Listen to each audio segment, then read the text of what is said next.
সবাইকে স্বাগত জানাচ্ছি কুয়াশা ক্লাসিকে। আমি আরজে শারমিন। আপনারা আছেন আমার অফিসিয়াল ইউটিউব চ্যানেলে। আর যারা যারা এখনও সাবস্ক্রাইব করেননি তারা প্লিজ সাবস্ক্রাইব করে ফেলবেন এবং অন্যদেরকে উৎসাহিত করবেন সাবস্ক্রাইব করতে, এবং বেল আইকনটি প্রেস করতে একেবারে ভুলবেন না। তো আজকে কুয়াশা ক্লাসিকে যে গল্পটি আমি নিয়ে এসেছি আপনাদের জন্য, তার নাম হচ্ছে পাপ মূর্তি। লিখেছেন রকিবুল ইসলাম রায়হান এবং নাট্যাংশ পরিচালনায় যথারীতি প্রিয়ন্তী, অর্থাৎ আনিকা চৌধুরী প্রিয়ন্তী। আসুন সরাসরি গল্পে চলে যাচ্ছি। কথা নয় কুয়াশা ক্লাসিক শেষ করে আরও বলবো, কিছু কথা আছে। শুরু করছি তাহলে।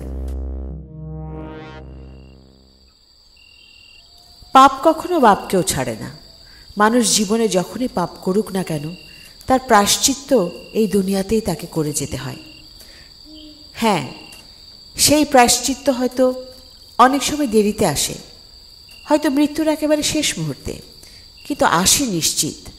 মানুষ যখন নিজে পাপ করে তখন সে পাপের ভয়ঙ্কর রূপ নিজে অনুধাবন করতে পারে না, কিন্তু সে পাপই যখন অনেক অনেক দিন পর স্মৃতির পাতা থেকে সামনে উঠে এসে দাঁড়ায়, তখন মানুষ বুঝতে পারে পাপের চেহারা কতটা ভয়ঙ্কর। কিন্তু ততক্ষণে অনেক দেরি হয়ে যায়, এতটাই দেরি যে নিজের জীবন দিয়ে সে পাপের প্রায়শ্চিত্ত করতে হয়। আজকের কুয়াশার পর্বে এমনই এক পাপের ঘটনা জানব, যে ঘটনায় পাপ এমন এক রূপ নিয়ে ফিরে এসেছিল, যেই রূপ এতটাই কুৎসিত, এতটাই কদাকার, এতটাই ভয়ঙ্কর যে তার বর্ণনা শুনলেই আপনার বা আপনাদের আত্মা কেঁপে উঠবে।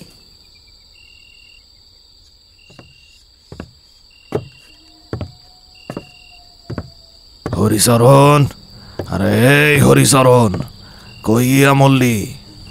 সা হরিচরণ রে বাজারে পাঠিয়েছি। দুজন অতিথি আসবে শহর থেকে, তাদের চা নাস্তার ব্যবস্থা করতে হবে। হয়ে যাবে। বড় মা, আর কতদিন এরকম করে রাগ পুষে রাখবে? মেলা দিন তো হলো। আমি কোনো রাগ পুষে রাখি নেই। রাগ পুষে রাখলে এখানে আমি থাকতাম না। সোজা মুখে তুমি আমার সাথে কথা পর্যন্ত বলো না। কথা যখন বলার দরকার ছিল তখন অনেক চেষ্টা করছি, এখন দরকার নাই আর ইচ্ছাটাও নাই। যা হইছে তা ভুইলা যাও পরমা। একটা দুঃস্বপ্ন মনে কইরা ভুইলা যাও। ওইটা কোনো দুঃস্বপ্ন ছিল না যে ভুলে যাব। আমি তো তোমাকে কতবার বলেছি ওইটা একটা ভুল ছিল। ভুল মানুষ একবার করে, আর যেটা বারবার করে ওইটা ভুল না, ওইটা অভ্যাস। পরমা, পরমা শোনো, পরমা।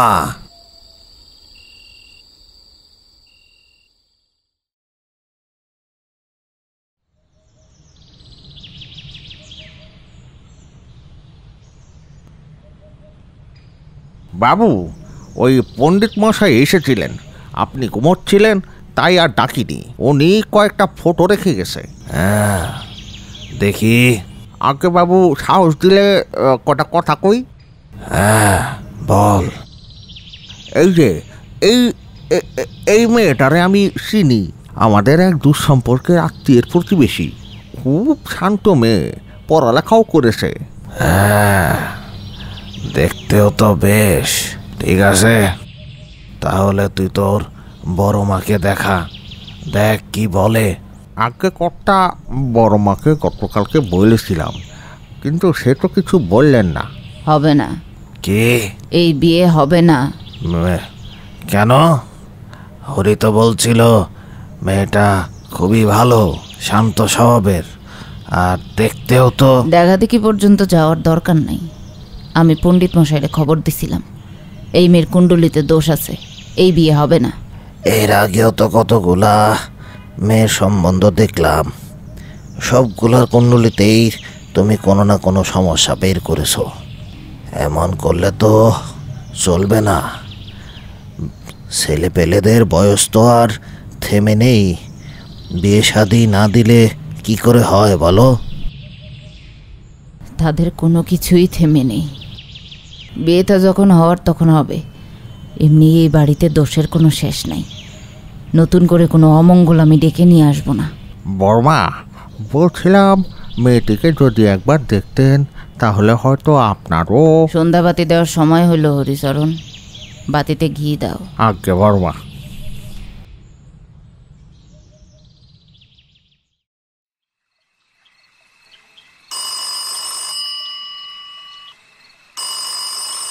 হ্যালো।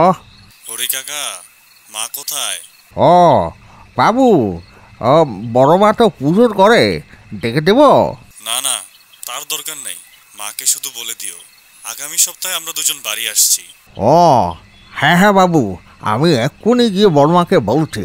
আপনি কোনো চিন্তা করবেন না, আমি ঠিক সময় মতো গাড়ি নিয়ে গিয়ে পৌঁছে যাব। ঠিক আছে, রাখছি। আজ্ঞে বাবু। না, যে ঘটনাটা আজ আপনারা শুনছেন সেটা 2025 সালের এই অন্তর্জালের যুগের ঘটনা নয়, 19 শতকের রায়পুরায় চৌধুরী বংশের ঘটনা। সে সময় কোনো বাড়িতে টেলিফোন আছে মানে তাদের আধিপত্য সম্পর্কে ধারণা পাওয়া যায়। চৌধুরী বংশ ছিল সে সময়কার রায়পুর আর জমিদার বংশ। 6 পুরুষ ধরে জমিদারি ধরে রেখেছেন তারা। বর্তমান জমিদার জগন্নাথ চৌধুরীকে সবাই বাঘের মতন ভয় পায়, তবে সবাই এও জানে তিনি মানুষ খারাপ নন, কখনো জমি জমা কর আদায়ের ব্যাপারে অন্যায় করেন না, তবে একেবারে দয়ার শরীর তাও বলা যায় না। জগন্নাথ চৌধুরীর 2 ছেলে, জয়দ্রত আর পরমব্রত। এ বংশের এরাই প্রথম যারা বিলেতে গিয়ে পড়াশোনা করেছে। এর আগে কেউ কোনোদিন বিলেত পর্যন্ত যায়নি। রায়পুরের সবাই জগন্নাথ চৌধুরীকে দেখে কাঁপলেও জগন্নাথ চৌধুরী শুধুমাত্র এক জায়গাতেই নত, আর তা হলো পরমা, জগন্নাথ চৌধুরীর স্ত্রী। এই চৌধুরী বাড়ির গাছের পাতাও তার ইচ্ছের বাইরে নড়ে না। শুরুতে কিন্তু এমন ছিল না। পরমা জগন্নাথ চৌধুরীর সামনে মুখ পর্যন্ত খুলত না। খুব ছোট বয়সে বিয়ে করে এ বাড়িতে আসে পরমা, কিন্তু হঠাৎ একদিন এই বাড়ির চেহারাই বদলে গিয়েছিল। তার পেছনের কারণ আমরা ধীরে ধীরে গল্পের ভেতরে ঢুকতে ঢুকতে উদ্ঘাটন করব। আপাতত চলে যায় স্টেশনে, যেখানে ঘোড়ার গাড়ি নিয়ে হরিচরণ অপেক্ষা করছে জয়দ্রত আর পরমব্রতর জন্য।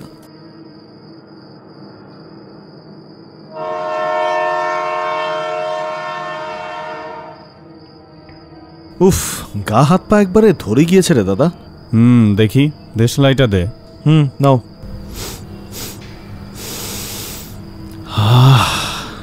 নিজের মাটির একটা আলাদা গন্ধ আছে, বল দাদা। তা তো আছেই। এই রায়পুরে কত স্মৃতি যে জড়িয়ে আছে। আমি কিন্তু আর ফেরত যাচ্ছি না দাদা, তুই গেলে যা। আমি আমার বাকি জীবনটা এই রায়পুরে কাটাতে চাই। তাই তুই সত্যি এখানে থাকতে পারবি? ইয়ে মানে দাদা, আচ্ছা দাদা চল তো, একটা গরম গরম চা হয়ে যাক। কতদিন এখানকার মাটির ভারে চা খাই না। চল।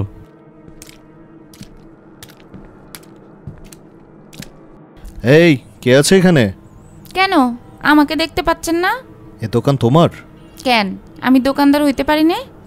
না সেটা না, মানে পুরুষ মানুষ কেউ নেই? কেন, পুরুষ মানুষ লাগবে কেন? পুরুষ মানুষের হাত কি চাইতে? না না না, সেটা বলিনি। মানে 2 কাপ চা হবে? চিনি হবে চায়ে? হ্যাঁ দাও। কি রে, রায়পুরের চেহারাই তো বদলে গেছে দেখছি। মেয়েরা দেখি সব দোকানদারি করছে। খারাপ কি দাদা, ভালোই তো। আমরা সেই বিলেতের কালচার দেখে আসবার পরও যদি এসব ভাবি। এইটা তো আর বিলেত না, মেয়েরা ঘরকন্যা সামলাবে, সেই ভালো। তুই এ কথা বলছিস দাদা? আমার না সত্যি বিশ্বাস হয় না মাঝে মধ্যে। নিন চা। বিস্কিট তো আমরা চাইনি। রায়পুরার অতিথির জন্য প্রথমবার চায়ের সাথে বিস্কুট ফ্রি, পয়সা দিতে হবে না। তাও ভালো। নে দাদা, বিস্কুট খা। হরিচরণ কাকাকে দেখছি না, আসেনি নাকি এখনো? স্টেশনের বাইরে আসে হয়তো, না আসবার তো কথা না। চল উঠি তাহলে। তা বলছি, কত হয়েছে আমাদের? 1 টাকা। এই নাও। 50 টাকা? এত টাকার খুচরো তো নেই। সমস্যা নেই, তুমি পুরোটাই রেখে দাও। কেন কেন কেন, চিনি নে জানি নে, এতগুলো টাকা আমি নেবো কেন? হ্যাঁ, আমার চায়ের পাওনা দিয়ে যান। এই মেয়ে, বড্ড বেশি কথা বলছো তুমি। তুমি চেনো আমরা কে? আহা দাদা, আমি দেখছি তো। আচ্ছা, আমরা তো এখানেই আছি কটা দিন, পরে না হয় কখনো এসে চায়ের দামটা দিয়ে যাবো না। না বাবা না, এরম বহুত মানুষ খেয়ে চলে গেছে, আর কোনো খোঁজ খবর পাওয়া যায়নি। আমার চায়ের পয়সা দেবেন তবে যেতে পারবেন।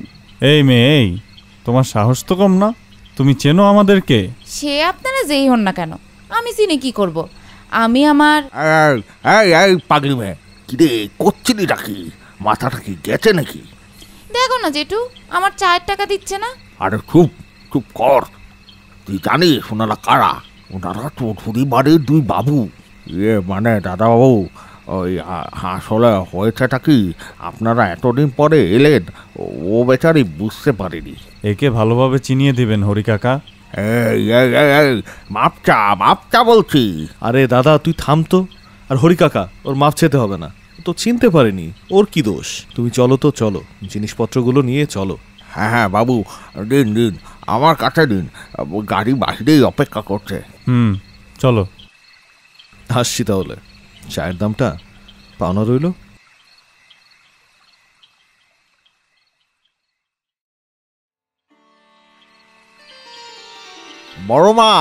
বড়মা দেখুন কারা এসেছে। বড়বাবুরা চলে এসেছে তো। পুটির মা, পুজোর থালাটা আনো। মা কেমন আছো? যেমন ছিলাম তেমনই আছি। তোমাদের শরীর ভালো? হ্যাঁ ভালো। মা এসো ভেতরে এসো। হরি, ওদের জিনিসপত্রগুলো ওদের ঘরে রেখে দাও। তোমাদের ঘর গুছিয়ে রাখা আছে, কাপড় ছেড়ে স্নান করে এসো, খেতে দিচ্ছি। বাবা কোথায় মা? দেখছি না যে। বৈঠকখানায় আছে, খবর দেয়া হয়েছে, একসাথেই খাবে। ঠিক আছে মা, আমরা আসছি। দাদা চল। চল।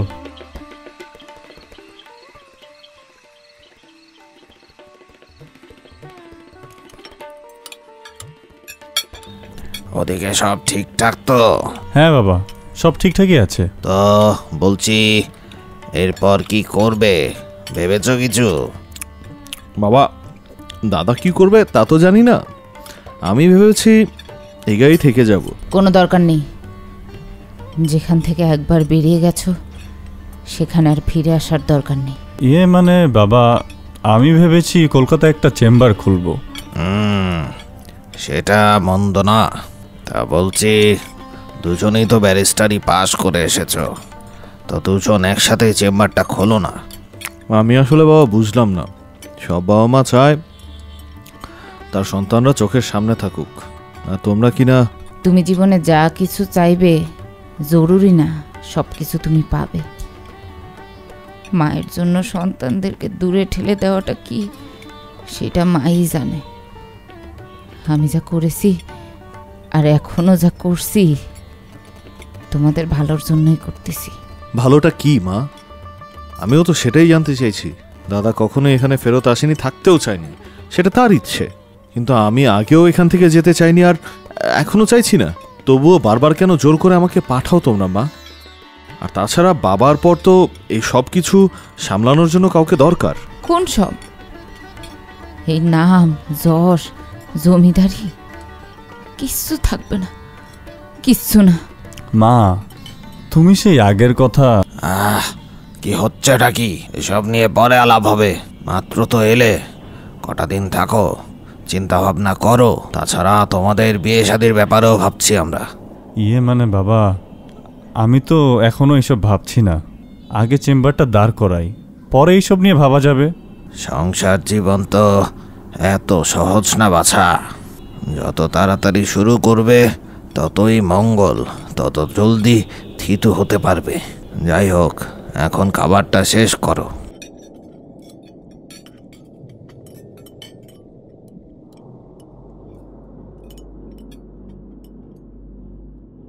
চৌধুরী বাড়ির হাওয়া আর 10টা বাড়ির মতো একদমই নয়।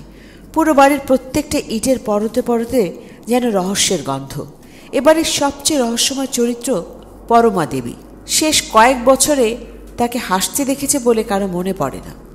সারাক্ষণ কেমন যেন একটা গম্ভীরতা ঘিরে থাকে পরমাকে। সংসারের সব দায়িত্ব পালন করে ঠিকই, কিন্তু সব কিছুর মধ্যেই যেন একটা উদাসীনতা। এ নিয়ে বাড়ির লোকদের মধ্যে কানাঘুষোও কম নয়। যে মায়ের মুখে নিজের সন্তানদের দেখেও হাসি ফোটে না, সে আবার কেমন মা? এ নিয়ে বাড়ির কাজের লোকের মধ্যে কৌতূহলের কোনো শেষ নেই।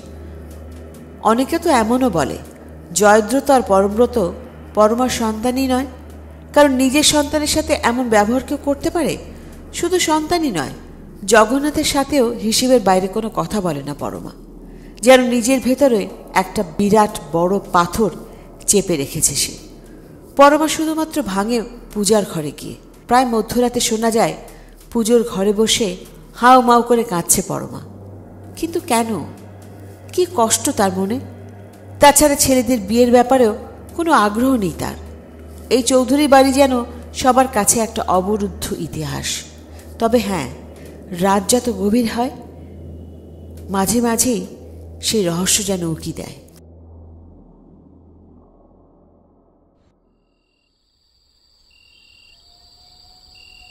কিরে, এত রাতে বারান্দায় দাঁড়িয়ে আছিস? এমনি রে দাদা, কতদিন পর এই গায়ের রাত দেখছি। সেই ঝিঝি পোকার ডাক, মাটির একটা ঘ্রাণ, বিলেতে এসব খুব মিস করেছি রে। আচ্ছা দাদা, তুই এসব মিস করিস না? না, এখানে এলেই আমার দম বন্ধ লাগে। এত নিয়ম কানুন রীতি রেওয়াজ আমার কিচ্ছু ভাল লাগে না। আমি বাইরেই ভালো আছি। বিলেতে ওই একাকী জীবন, রোগবালাই হলে কারো কোনো খোঁজ খবর নেই, এসব তোর কাছে ভালো লাগে দাদা? খারাপ না, অন্তত নিজের মতো তো থাকা যায়। যাই হোক, তোর এসব ভাল লাগে তুই থাক, আমি এসবের মধ্যে নেই। দাদা, তোকে একটা কথা জিজ্ঞেস করব? বল। আচ্ছা, মায়ের ব্যাপারটা কি একটু বলতো? মা তো আগে এমন ছিল না। আমার যতদূর মনে পড়ে, বিলেত যাওয়ার আগে মাকে যতটুক দেখেছি, মা তো খুব হাসি খুশি থাকতো আগে। আমাদের যখন ওই বিলেত পাঠালেন, তা ঠিক আগ দিয়ে কিছু একটা হয়েছিল। কি হয়েছিল রে দাদা, তোর কিছু মনে আছে? আমি জানি না, শুধু জানি বাবা আর মায়ের মধ্যে বিশাল একটা ঝগড়া হয়েছিল। ঝগড়া? কি নিয়ে ঝগড়া? সেসব আমি জানি না। আচ্ছা শোন, অনেক রাত হয়ে গেছে, ঘুমাতে যা। সকালে আবার পুজোর আগে উঠতে হবে, জানিসই তো, মা না হলে রাগ করবে। ঠিক আছে, তুই তুই ঘুমাবি না? সিগারেটটা শেষ করে যাচ্ছি, তুই যা।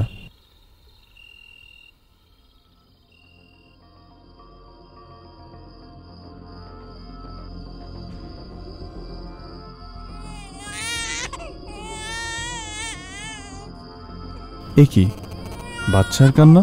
এ বাড়িতে তো কোনো ছোট বাচ্চা নেই।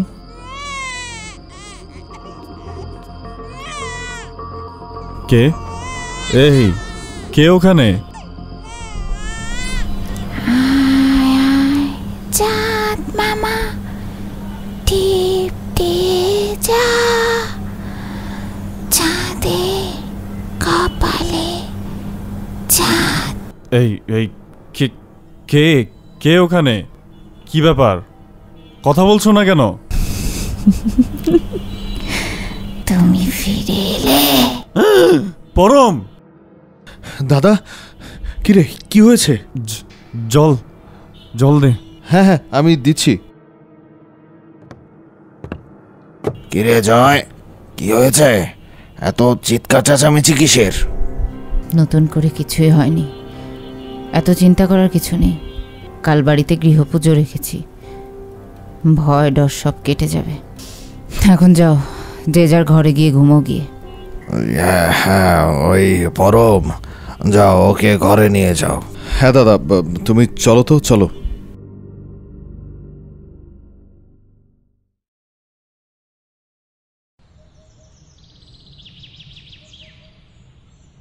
পুরোহিত মশাই যেগুলো বললেন সেগুলো মেনে চললে ভালো। আশা করি আর কোনো অসুবিধা হবে না। কিন্তু মা, অসুবিধাটা কি সেটাই তো জানতে চাইছি আমি, আর আমি তো এসবের কিছুই বুঝতে পারছি না। সব কিছুই তোমার বুঝতে হবে এমন তো কোনো কথা নেই পরম। তুমি এই বাড়ির ছোট ছেলে, ছোট হয়েই থাকো। মা, আমি এখন আর ছোট নেই। হ্যাঁ, কিন্তু এত বড় হয়ে যাওনি যে মায়ের মুখে মুখে তর্ক করবে। আহা, কেবলই তো বাড়ির শান্তির জন্য পুজো করা হলো, কি শুরুটা করলে কি তোমরা? পূজা অর্চনা শুধুই শান্ত না, এ বাড়ির শান্তি আর কোনোদিন ফিরবে না। পরমা, তোমার এসব হেয়ালি কথাবার্তা কিন্তু দিন দিন বেড়েই চলেছে। জয়, পরম, তোমরা যাও তো, যাও নিজেদের ঘরে যাও। সামনে মহাশিবরাত্রি আসছে, তার আগে আর কোনো বিষয় নিয়ে বাহাস নয়। যা কথা, যা সিদ্ধান্ত নেয়ার, তা শিবরাত্রির পরেই নেওয়া হবে। ঠিক আছে বাবা।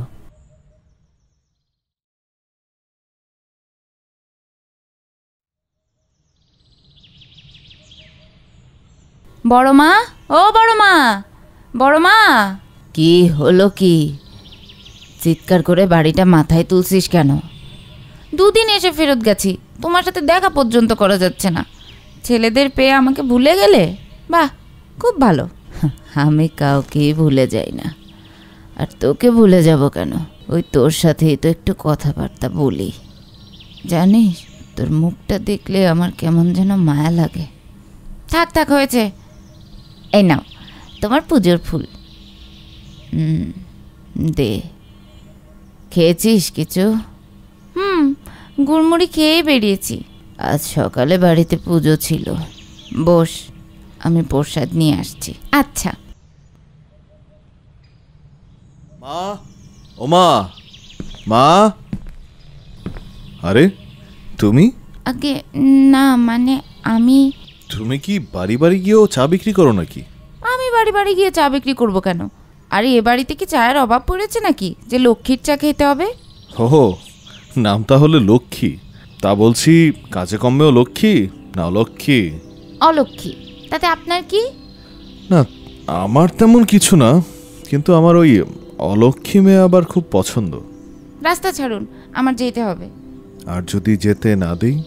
আমি কিন্তু বড় মাকে ডাকবো। বড় মা। এই না না না না না, বড় মাকে ডাকতে হবে না। আচ্ছা শোনো, কি? বিকেলে কিন্তু চা খেতে আসবো, অলক্ষ্মীর চা। টাকা খুচরো নিয়ে আসবেন।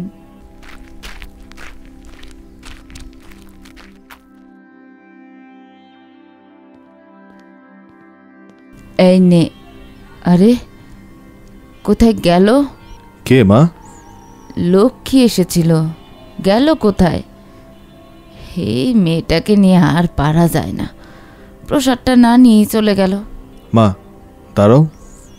কিছু বলবি? আমি জানি মা, বাবার সাথে বহুকাল আগে তোমার কিছু একটা নিয়ে ব্যাপক ঝগড়া হয়েছিল, কিন্তু আমার কথা হচ্ছে এতদিন পরও কেন সেসব নিয়ে আঁকড়ে পড়ে আছো মা? তুমি কথা বলো না, হাসো না। মা তোমাকে দেখতে, মানে তোমাকে এভাবে দেখতে আমার একদম ভালো লাগে না। পরম, তুই যা জানিস তা মিথ্যা না, কিন্তু সবটা সত্যিও না। আমি চাই না তুই এসবের মধ্যে ঢোক। আমি তোর মা, আমি যাই করব তোর ভালোর জন্যই করব। তাই মায়ের অবাধ্য হওয়ার চেষ্টা করিস না। কিন্তু মা,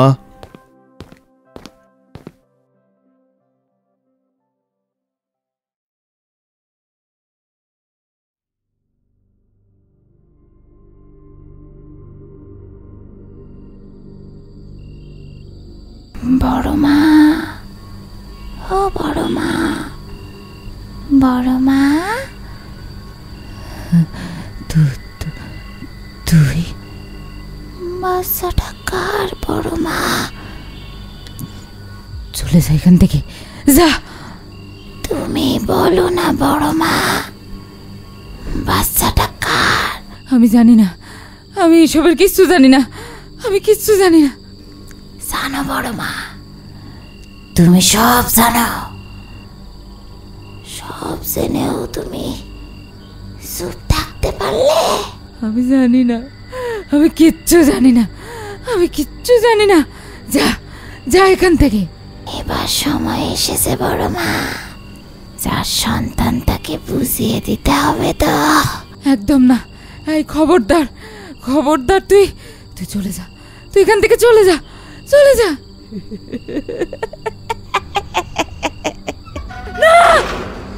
মা, ও মা, মা কি হয়েছে? না না, কিছু হয় নাই। না না, এই নাও জল। একটু শান্ত হও মা, তুমি ঘুমাও। কিছু দরকার হলে আমাকে ডেকে দিও, আমি জেগেই আছি। জয়। হ্যাঁ মা? পণ্ডিত মশাই সেদিন বলছিলেন শিবরাত্রির আগে এ বাড়ির বাইরে পা দিলে অমঙ্গল হবে, তাই শিবরাত্রি পর্যন্ত সাবধানে থাকো। এরপর তুমি এখান থেকে চলে যাবে। কিন্তু মা, আমার ঘুম পেয়েছে, আমি ঘুমাবো, যাও। চৌধুরী বাড়িতে রাতের আলো নিভলেই শুধু অন্ধকার নেমে আসে না, তার সাথে নেমে আসে অভিশাপ, নেমে আসে কান্না, আহাজারি। কত বছর যে পরমা রাতে ঘুমোয়নি শান্তিতে, সে নিজেও জানে না। প্রায় প্রতি রাতেই তার ঘুম ভাঙে ঋণ ঋণে একটা কণ্ঠ শুনে, যে কণ্ঠ শোনার সাথে সাথে হাত পা সব ঠান্ডা হয়ে আসে তার। শুধু সেই নয়, জগন্নাথের ঘরেও চলে তাণ্ডব। প্রায় সকালবেলা জগন্নাথের শরীরে জখম দেখা যায়। এসব নিয়ে কখনোই খোলামেলা কেউ কথা বলে না এই বাড়িতে, কিন্তু সবাই সব জানে। কারণ মাঝরাতে কান্নার শব্দ, ঘোমটা পড়া একটা ছায়া এ বাড়িতে কাজের লোকেরাও দেখেছে, শুনেছে। যখন একদিকে চৌধুরী বাড়ির অন্ধকারে ডুবেছিল সবাই, সেখানে অন্যদিকে চলছিল রাসলীলা। বহুদিন পর এ বাড়ির কোনো এক কোনায় উকি দিয়েছিল প্রেম প্রণয়। একদিন দুই দিন দেখা করতে করতে পরমব্রত আর লক্ষ্মীর বন্ধুত্ব শুরু হয়। সে বন্ধুত্ব অল্প কয়েকদিনের মধ্যে প্রণয় পেরিয়েও আরও অনেক দূর গড়ায়। প্রেমের ঘর যখন কিছুটা শিথিল হয়ে আসে, তখনই বাস্তবতা ধাক্কা দেয় লক্ষ্মীকে। লক্ষ্মী বাপমা মরা অনাথ মেয়ে, জাতও ছোট। চৌধুরী বাড়ির ছেলের সাথে ঘর বাঁধার যে স্বপ্ন সে দেখেছে, তা কোনোদিনও বাস্তবে হওয়া সম্ভব নয়। তাই নিজ থেকে সরে যেতে চেয়েছিল লক্ষ্মী, অনেক দূরে। কিন্তু এরই মধ্যে পরমব্রত লক্ষ্মীর প্রেমে অন্ধ হয়ে গিয়েছিল। কিছুতেই সে লক্ষ্মীকে দূরে সরিয়ে দিতে পারেনি। ব্যাস 7-5 না ভেবে একদিন মন্দিরে গিয়ে বিয়ে করে ফেলল দুজনে। নতুন বউকে নিয়ে সোজা চলে এলো বাড়িতে।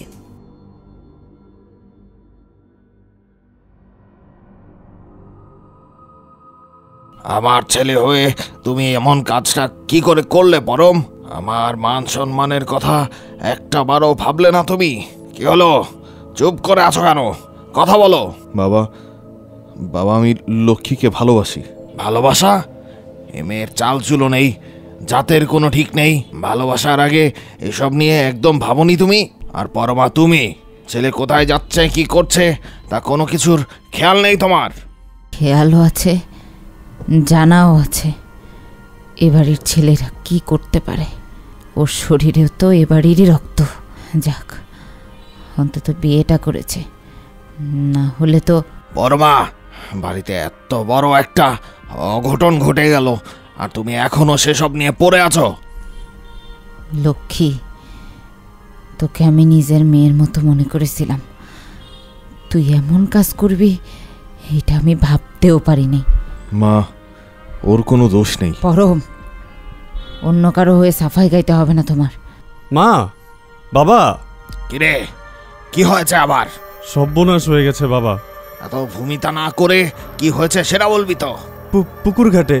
পুকুর ঘাটে হরি কাকার লাশ ভেসে আছে। কি দাদা, এসব কি বলছিস তুই? দেখি, চল তো চল। হরিচরণ, শুরু হয়ে গেছে। এখন যাও তো, যাও সবাই। লক্ষ্মী, আমার সাথে আয়।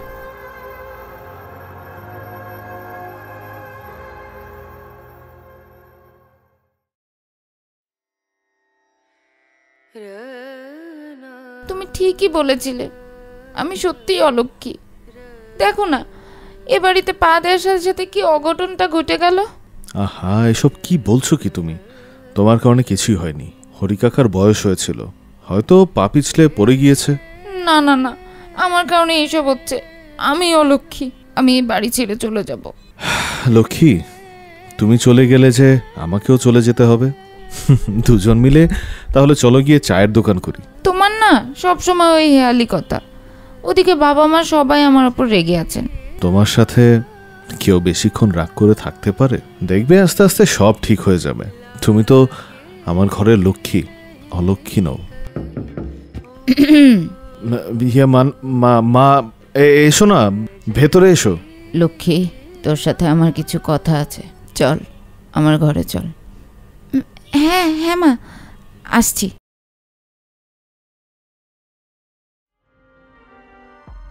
বড় মা, আমি জানি এ বাড়িতে আসার সাথে সাথে এমন একটা ঘটনা ঘটল ভুল। এইসব অঘটন এমনিই ঘটার ছিল। এই পাপ তোর না, এই পাপ অন্য কারো।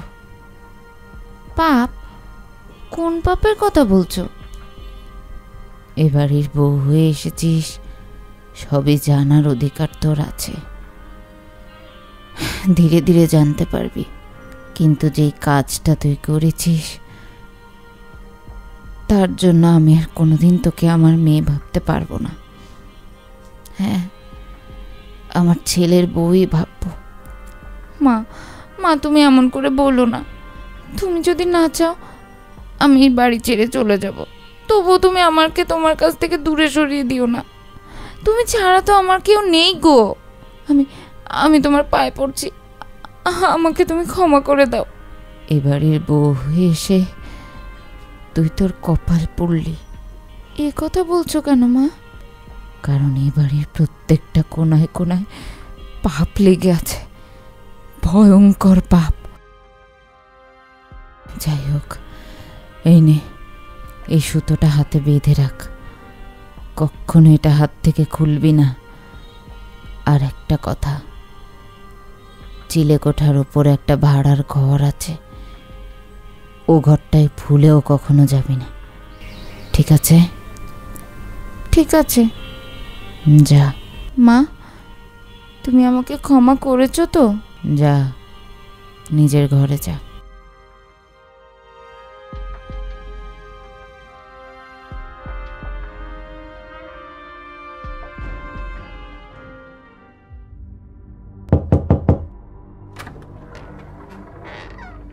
আমাকে ডেকেছো? হ্যাঁ, বসো। বলো। আমি ভাবছিলাম কি, ওই জয়কে না হয় কলকাতায় পাঠিয়েই দেই। হরির সাথে যা হলো, ওর ওর গলায় নাকি আঙুলের ছাপ ছিল। আমি অনেক আগেই পাঠিয়ে দিতাম, কিন্তু পণ্ডিত মশাই সেদিন বলে গেছেন মহাশিবরাত্রির আগে বাড়ির বাইরে পা দিলে অমঙ্গল হবে, তাই চাইলেও পাঠাতে পারছি না। তাহলে উপায়? দেখি কাল একবার পণ্ডিত মশাইকে ডেকে ঘরগুলো বন্ধ করে নেব। ঠিক আছে, দেখো যা ভালো মনে হয়।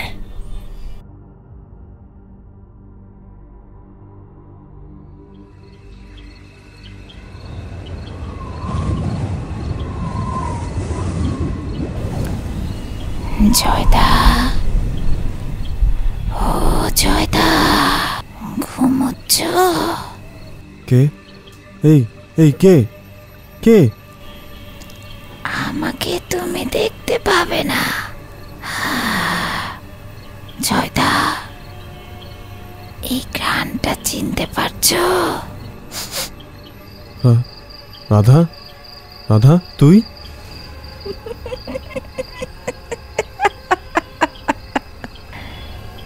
চিনতে পেরেছো তাহলে?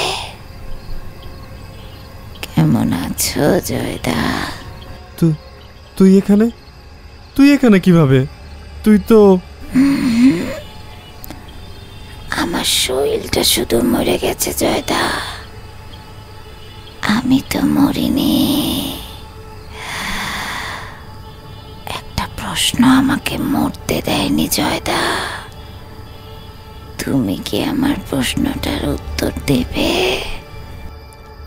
কোন প্রশ্ন? কিসের প্রশ্ন? এই যে, এইদিকে তাকাও। রাধা? বাচ্চাটা কার জয়দা? তুমি নিশ্চয়ই জানো, বলো না, বাচ্চাটা কার? না না না, আমি আমি আমি কিচ্ছু জানি না, আমি কিচ্ছু জানি না।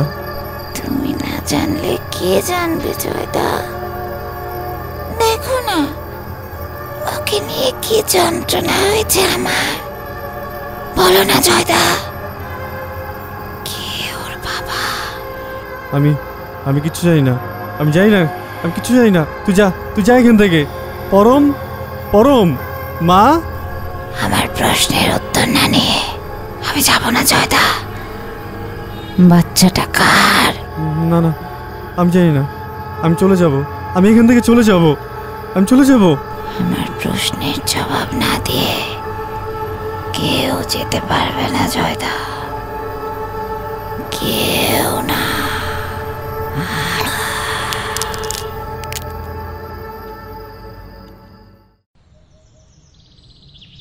দাদা, দাদা, আপনার চা এনেছি। দাদা, ভেতরে আসবো? দাদা! পরম, ও পরম, কোথায় গেলে? লক্ষ্মী, লক্ষ্মী কি হয়েছে? হ্যাঁ দাদা, দাদা, জয়দা। জয়দা, কি হয়েছে জয়দার? ঘরে আরে কি হয়েছে এটা কি বলবে তো? জয়দা গলায় ফাঁস নিয়েছে।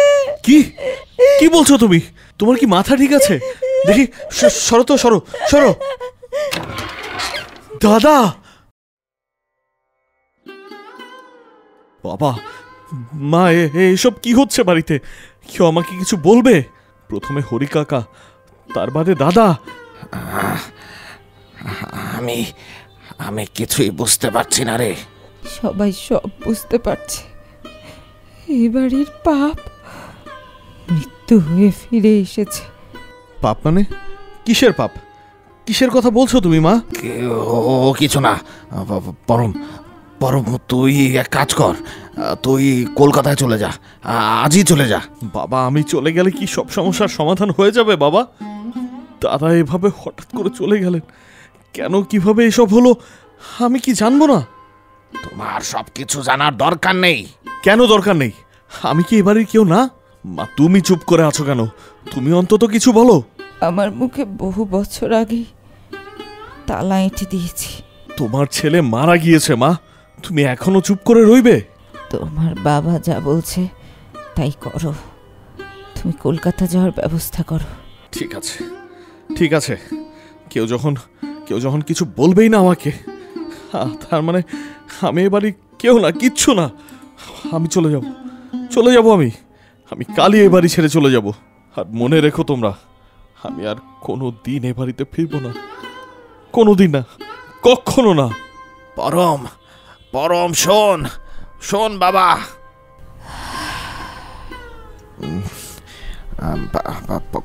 পরমা, আজ রাতে তুমি একটু আমার সাথে ঘরে ঘুমোবে? আমার বড্ড ভয় করছে। পাপের ফল ভোগ করতেই হবে। পাপ থেকে কেউ বাঁচতে পারে না, কেউ না।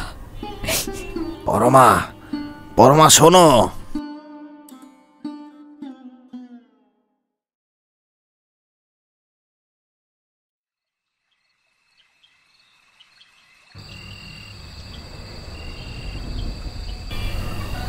বড় বাবু,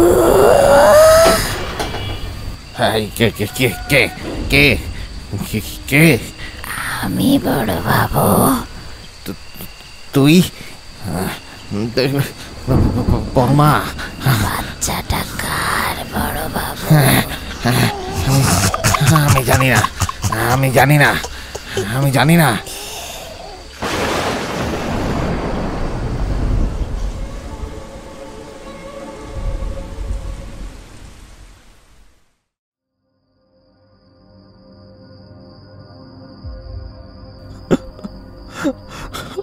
বাবা, মা, এবার তো বলো মা, কি লুকিয়ে আছে এ বাড়িতে? বাবা চলে গেলেন, দাদা চলে গেলেন, হরি কাকা চলে গেলেন, এবার কি তবে আমার পালা? ও তোর কোনো ক্ষতি করবে না। কে মা? কে মা? রাধা। রাধা? মানে রাধাদি, আমাদের বাড়ির পুরনো কাছের মাসির মেয়ে? হ্যাঁ, রাধার কথা মনে আছে তোর? মনে থাকবে না কেন? কত খেলাধুলা করেছি ছোটবেলায়, কিন্তু রাধা দিদি তো ওই পুকুরে ডুবে মরে গিয়েছিল মা। না, মরে যায়নি, আত্মহত্যা করেছিল। মানে? এই বাড়ির পাপের শাস্তি দিয়েছে ও নিজেকে। কোন পাপের কথা বলছো মা? ললিতার স্বামী মরে যাওয়ার পর ওকে আর ওর মেয়েকে এ বাড়িতে আমি থাকতে বলেছিলাম। মেয়েটা দেখতে ছিল একেবারে দেবী মূর্তির মতো।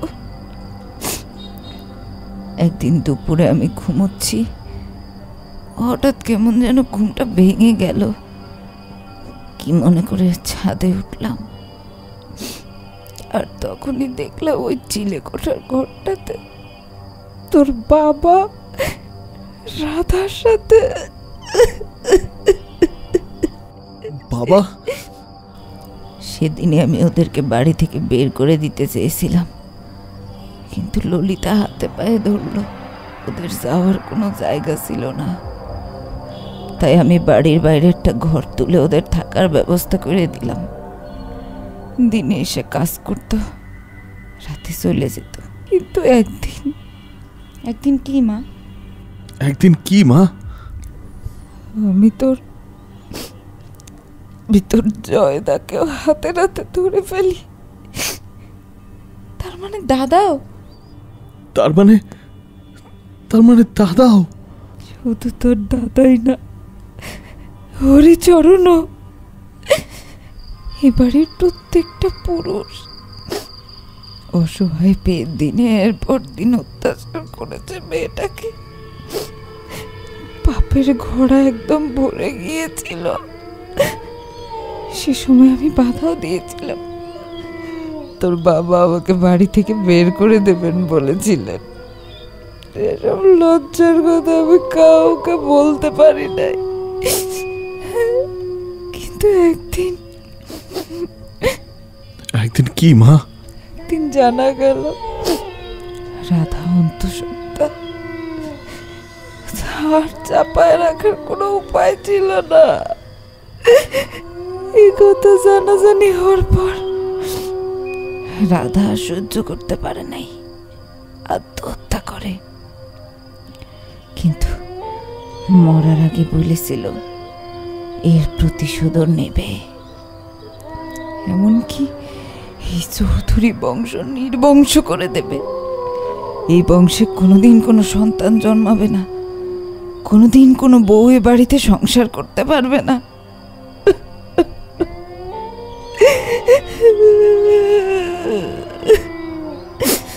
আমি ভাবতেও পারছি না, আমার বাবা, আমার জয়দা। ও হয়তো তোর কোনো ক্ষতি করবে না, কিন্তু লক্ষ্মীর, কারণ লক্ষ্মী এই বংশকে ওয়ারিশ দিতে পারবে। তুই ওকে নিয়ে এখান থেকে চলে যা। লক্ষ্মী? মা, লক্ষ্মী কোথায়? লক্ষ্মী এইখানেই তো। ও পরম, তাড়াতাড়ি পুকুর ঘাটে চল। লক্ষ্মী! হেই লক্ষ্মী, ওদিকে কোথায় যাচ্ছ? দাঁড়াও, আমার কথা শোনো। লক্ষ্মী! পরমের চোখের সামনে লক্ষ্মী পুকুরে ঝাঁপ দেয়, পরমও ঝাঁপ দেয়, কিন্তু পুকুরের তলে যেন লক্ষ্মী হাওয়া হয়ে যায়।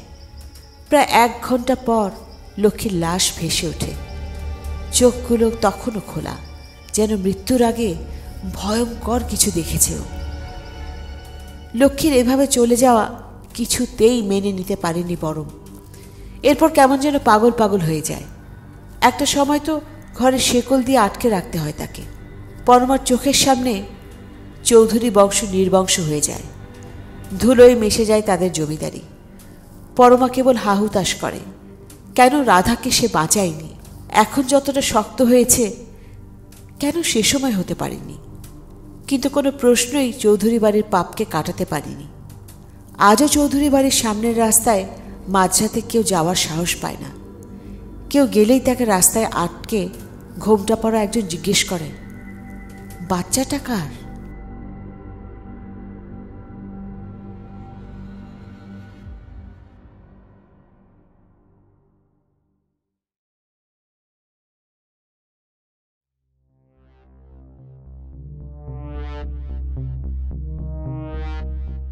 তো বন্ধুরা, এই ছিল আজকের কুয়াশার কাহিনী, যার নাম পাপমূর্তি। লিখেছেন রকিবুল চৌধুরী রায়হান এবং নাট্যাংশ পরিচালনায় ছিলেন আনিকা চৌধুরী প্রিয়ন্তী। আজকের গল্পটি কুয়াশা ক্লাসিকের আজকের গল্পটি আপনাদের কেমন লেগেছে জানাতে ভুলবেন না। অনেকেরই ছোটোখাটো, আমি ছোটোখাটোই বলবো, অভিযোগ থাকে, অনেকে অনেক কিছু করেন, কিন্তু আপনাদের জন্য আমার খুব ইচ্ছা আছে নিয়ে আসবার সামনে মেকিং অফ কুয়াশা। তাহলে আপনারা বুঝতে পারবেন যে একটা কুয়াশা এপিসোড তৈরি করতে কতটা শ্রমের প্রয়োজন। তো যাই হোক, আগামীতে আরও নতুন কিছু আসছে, হয়তো না আসবে, কিন্তু কখন সেটা বলবো না, কারণ নতুন কিছু অনেক কিছু দিয়ে দেখছি এখনো। তো আপনাদের কাছ থেকে সহযোগিতা, আপনাদের ভালোবাসা আবারও চাই। নতুন যাই আসুক না কেন আপনারা প্লিজ সাদরে গ্রহণ করবেন এবং আশা করি আপনাদের ভালো লাগবে। তো যাই হোক, কথা বাড়াচ্ছি না, আগামীতে অপেক্ষায় থাকবেন ভালো কিছু শুনবার এবং আমাকে সাপোর্ট করবেন। এবং আবারও বলছি, যারা আমার চ্যানেলটি সাবস্ক্রাইব করেননি, প্লিজ প্লিজ প্লিজ সাবস্ক্রাইব করবেন এবং অন্যদেরকে উৎসাহিত করবেন সাবস্ক্রাইব করতে। আপনাদের জন্য অনেক ভালোবাসা রেখে যাচ্ছি। আগামী সপ্তাহে আবারও হাজির হচ্ছি। সে পর্যন্ত সবাই খুব খুব ভালো থাকবেন। শুভরাত্রি।